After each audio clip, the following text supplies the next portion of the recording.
De Vincent Smothers, qui s'est vengé de tueurs en série, à Gary Ploche, qui s'est vengé de la personne qui avait abusé de son fils. Voici les personnes extraordinaires qui ont pris la loi en main. Gary Ploché.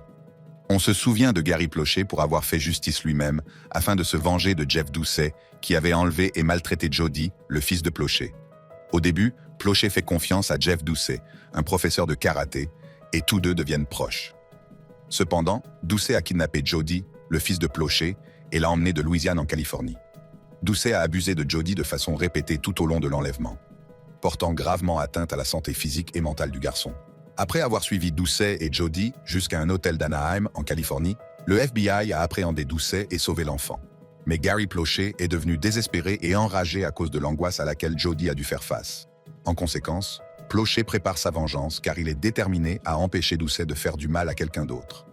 Le 16 mars 1984, Ploché attendait donc Doucet à l'aéroport de Baton Rouge après son extradition. Il a sorti une arme de poing en se cachant à côté d'une équipe de journalistes et d'une balle dans le crâne de Doucet, il l'a tué instantanément. Cet incident a été filmé, donnant lieu à une image mémorable d'un père exerçant sa vengeance. La réaction du public aux actes de Ploché est majoritairement positive. Beaucoup ont compris sa motivation, voyant en lui un parent que la souffrance de son fils avait poussé à prendre des mesures drastiques. Bien que Ploché ait été inculpé, le juge a reconnu son état émotionnel et lui a accordé une probation et une peine avec sursis. En revanche, ce prochain individu se vengera d'un criminel terrifiant d'une manière très intelligente. Mary Vincent. Mary Vincent est un exemple inspirant d'une personne qui a pris les choses en main et obtenu justice.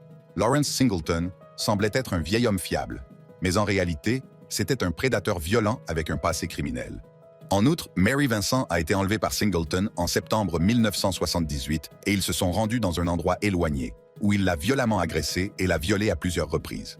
Il lui a coupé les 2 avant-bras à l'aide d'une hachette et l'a jetée du haut d'une falaise, la laissant pour morte. Heureusement, Mary s'en est sortie. Elle a parcouru 3 kilomètres pour chercher de l'aide, entassant ses membres coupés avec de la terre pour arrêter l'hémorragie. Grâce à sa force d'âme remarquable et à son témoignage approfondi, Singleton a été appréhendé et reconnu coupable. Compte tenu de la gravité de ses actes, Singleton a été condamné à la peine la plus modérée possible, soit 14 ans, le maximum autorisé à l'époque. Cependant, Mary a continué à poursuivre la justice même après sa condamnation. Révoltée par l'insuffisance de la peine, elle est devenue une ardente défenseuse des droits des victimes et a plaidé en faveur d'une modification du système judiciaire. En outre, ses efforts se sont intensifiés lorsque Singleton a été libéré de prison, après seulement 8 ans de détention pour bonne conduite. Malheureusement, Singleton a tué Roxanne Hayes en 1997 dans le cadre d'un autre crime horrible. En conséquence, Singleton s'est rapidement retrouvé dans une situation juridique délicate. Il a été condamné à la peine de mort pour le meurtre de Roxanne Hayes, mais il est décédé d'un cancer avant son exécution. En raison de son horrible épreuve et de son combat pour la justice, Mary Vincent est devenue un symbole de force d'âme et de résilience, et a attiré l'attention sur les graves problèmes du système judiciaire, ce qui s'est traduit par des peines plus sévères pour les crimes violents. En revanche, la personne suivante se vengera de l'assassin de son mari d'une manière à la fois très publique et unique. Pei Xia-Chen. L'histoire de Pei Xia-Chen retrace sa quête inébranlable de justice et ses souffrances prolongées après la mort horrible de son mari, l'officier Wenjian Liu. Au lieu de recourir à la violence pour se venger, elle s'est résolument battue pour préserver l'héritage de son mari et obtenir justice. L'acte horrible a été commis par Ismail Abdullah Brinsley, une personne dérangée au passé violent et instable. En d'autres termes, Brinsley avait l'intention d'assassiner des policiers à New York en décembre 2014 pour se venger de la mort de Michael Brown et d'Eric Garner. Pei Xia-Chen a été attristée par le meurtre de Wenjian Liu, mais elle a utilisé son chagrin pour alimenter un désir féroce de justice. Elle a mis un point d'honneur à défendre les membres des forces de police et leurs familles, en veillant à ce que le sacrifice de son mari reste à jamais gravé dans les mémoires. Pei Xia-Chen a déployé beaucoup d'efforts pour sensibiliser le public aux dangers et aux sacrifices que les forces de l'ordre font quotidiennement. Elle a créé des monuments et des bourses en son honneur, encourageant l'harmonie et le respect mutuel entre le public et les forces de l'ordre. En outre, elle n'a pas pu faire juger Brinsley ni ramener son mari, mais son dévouement inébranlable à la préservation de l'héritage de Wenjian Liu a permis de rendre justice et de tourner la page. À l'inverse, la prochaine personne mobilisera le grand public pour se venger d'un meurtrier diabolique, Johann Vollmer. Dans le cas de Johann Vollmer, un criminel de renom a été confronté à une punition inattendue. Bien qu'il semble être un étudiant en médecine compétent, Philippe Markoff avait un côté violent et sombre. Il a été surnommé le tueur de Craigslist en 2009 en incitant des femmes à réserver des chambres d'hôtel où il abusait d'elles. Julissa Brisman, une masseuse de 26 ans, a été sauvagement assassinée par lui. Les agressions commises par Markov et le meurtre de Julissa Brisman ont suscité l'indignation du pays et attiré l'attention sur les risques liés aux relations en ligne. C'est donc l'allié inattendu du système judiciaire qui est à l'origine de l'acte de vengeance de Joanne Vollmer. Madame Vollmer, qui a défendu sans relâche les droits des victimes et joué un rôle central dans les initiatives de sensibilisation de la population, a usé de son influence pour garantir que Markov subisse tout le poids de la loi. Elle a mobilisé la population, en gardant ses méfaits sous les yeux du public. Ainsi, la vie de Markov a radicalement changé lorsqu'il a dû faire face aux conséquences de ses actes. Le poids des preuves et le soutien indéfectible de Vollmer et d'autres personnes ont entraîné une réaction juridique rapide et sévère. Incapable de supporter la perspective d'une condamnation à perpétuité derrière les barreaux, Markov s'est finalement suicidé pendant son incarcération. En fin de compte, Joanne Vollmer a pu rendre justice aux victimes et démontrer l'efficacité de l'action communautaire pour arrêter les délinquants violents. D'un autre côté, le prochain enfant kidnappé sauvera un autre enfant kidnappé, tout en trahissant un grand criminel. Steven Steiner. L'histoire de Steven Steiner est celle d'une survie et d'une bravoure remarquable qui a finalement permis de démanteler son kidnappeur, Kenneth Parnell. Voici donc ce qui s'est passé. Steven Steiner, âgé de 7 ans, a été enlevé en 1972 par Kenneth Parnell, un délinquant condamné qui s'est servi d'un complice pour attirer l'enfant.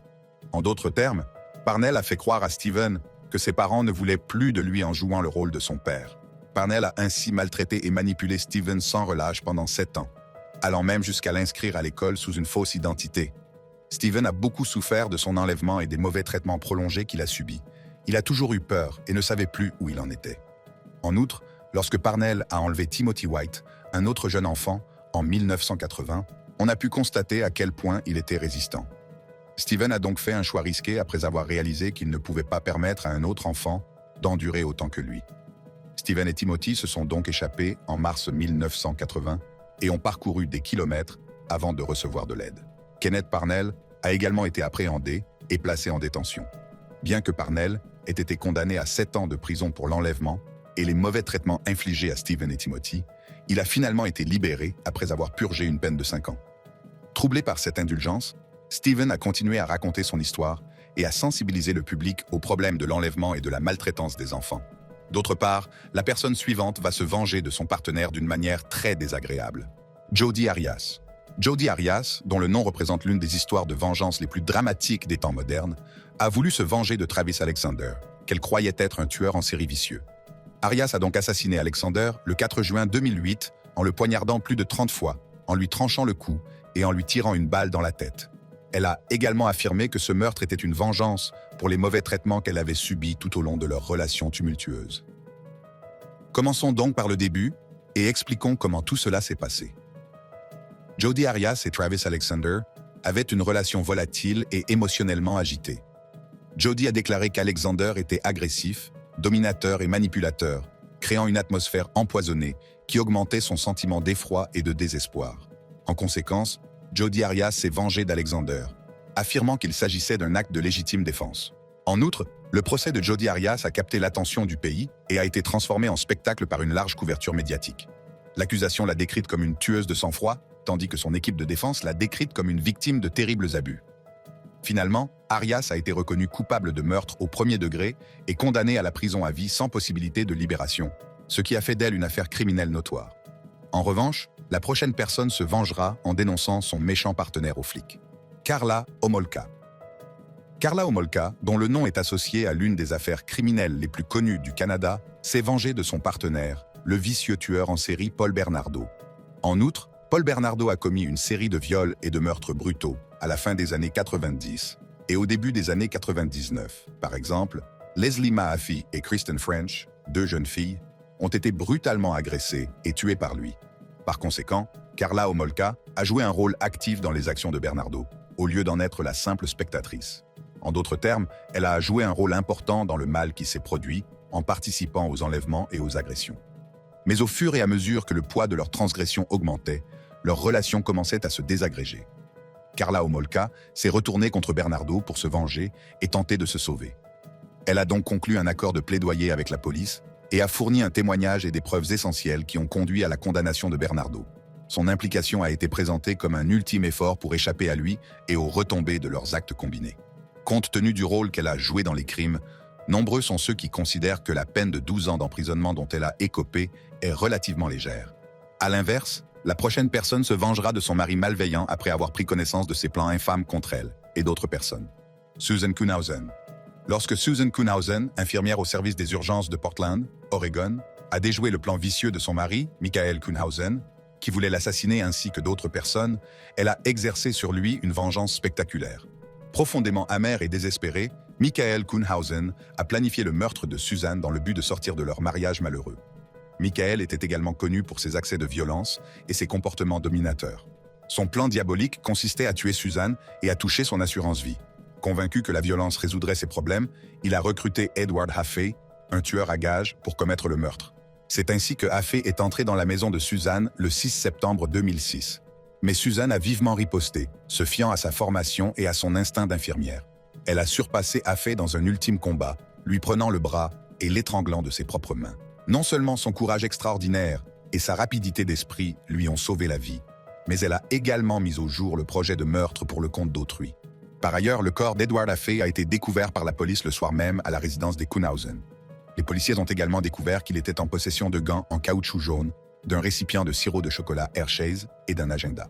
Les policiers ont ainsi découvert que Haffey et Michael travaillaient ensemble. À la suite de l'incident, Michael Kuhnhausen a été placé en garde à vue et inculpé. Il a été reconnu coupable d'incitation à commettre un meurtre grave et a été condamné à une peine d'emprisonnement de 10 ans, ce qui a mis en évidence son niveau de haine et de trahison. Les conséquences, tant sur le plan personnel que juridique, ont été graves pour Susan Kuhnhausen. Elle est devenue un symbole de force d'âme et de bravoure, prouvant qu'il est possible de se battre même en étant confronté à un grave danger.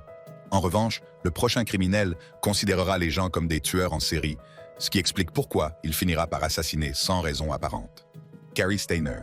Cary Stayner, dont le nom est devenu célèbre en raison de ses crimes horribles, a adopté une approche perverse pour se venger de la société car, en raison de ses problèmes de santé mentale, il considérait les gens comme des tueurs en série. Ainsi, Stayner, homme à tout faire au Cedar Lodge, près du parc national de Yosemite, avait des pulsions agressives qui se sont finalement traduites par une série de meurtres sanglants. Cary Stayner a ainsi tué Julie Sund, la fille de Carol Sund, et Silvina Pelosso, une amie de la famille, en février 1999. Les meurtres, qui comprenaient des coups de couteau et des étranglements, étaient particulièrement brutaux et démontraient la sauvagerie enracinée de Stayner. À la suite d'une enquête approfondie qui a abouti à des aveux décrivant ces actes horribles, Stayner a été arrêté. Les familles des victimes, le cœur brisé par leur perte, n'ont jamais renoncé à obtenir justice.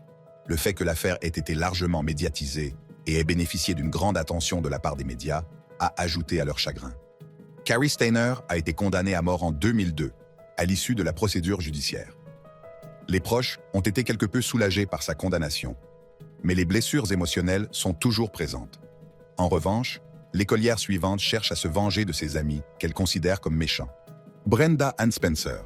Brenda Ann Spencer, qui s'est fait connaître par la fusillade de l'école primaire de Cleveland, a choisi une voie différente pour se venger.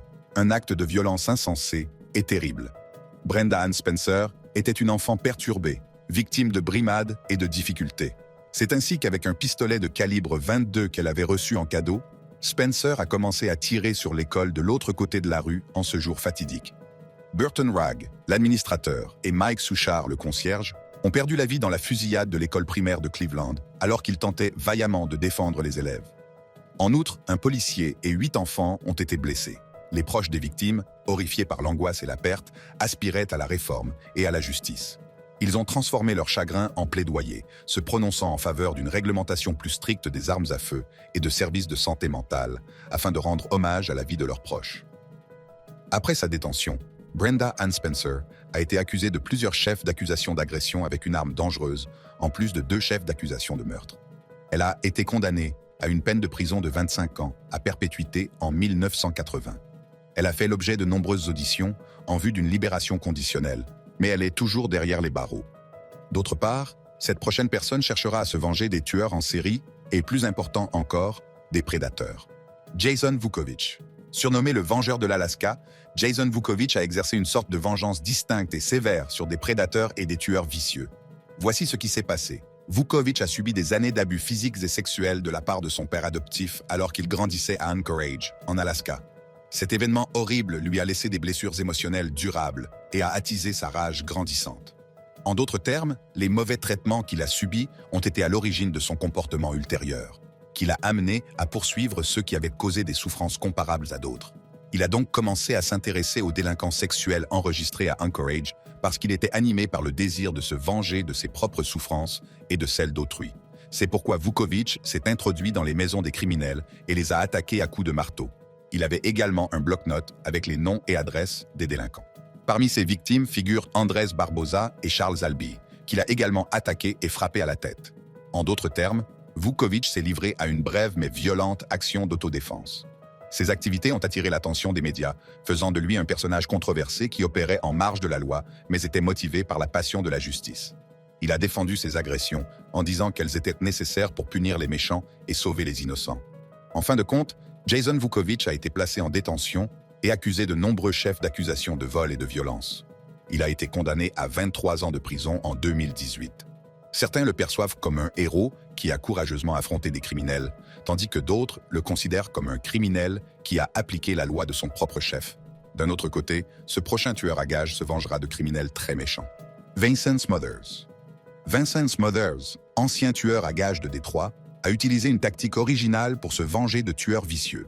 Sa carrière de tueur à gages a consisté en une série d'agressions planifiées et mortelles contre des personnes fortement impliquées dans des activités criminelles, ce qui l'a aidé à s'imposer comme un justicier clandestin. Le début des années 2000 marque le début de la carrière de Smothers en tant que tueur à gages.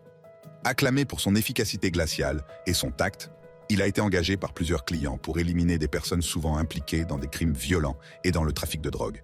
Smothers a commis plus d'une douzaine de meurtres au cours de sa carrière et s'est rapidement fait connaître pour ses capacités mortelles et son professionnalisme intransigeant. Vincent Smothers ciblait principalement les personnes impliquées dans des crimes violents, tels que le trafic de drogue, les vols et les meurtres. Chaque coup était soigneusement préparé et exécuté, laissant souvent le milieu criminel dans la terreur et les forces de l'ordre dans la perplexité. Smothers avait diverses raisons de faire ce qu'il a fait. Dans ses déclarations, il revendiquait un sens de la justice déformé, même si le gain financier était indubitablement un facteur de motivation.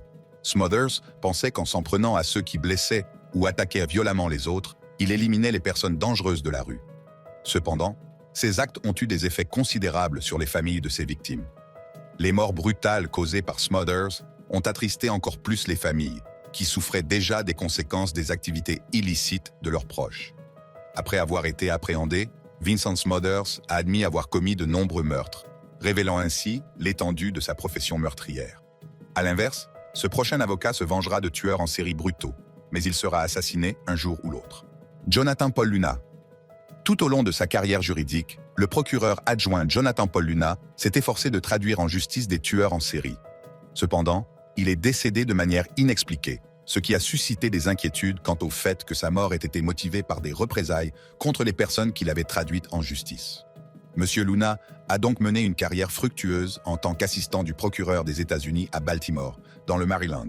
Il a travaillé sur des affaires très médiatisées impliquant des délinquants violents, des trafiquants de drogue et des membres du crime organisé. Il était connu pour son engagement et sa persévérance. Ses collègues le respectèrent pour son travail, tandis que ceux qu'il punissait le craignaient. Il a poursuivi des membres du groupe de trafiquants de drogue mortels, connu sous le nom de Rice Organization, dans l'une de ses affaires les plus marquantes.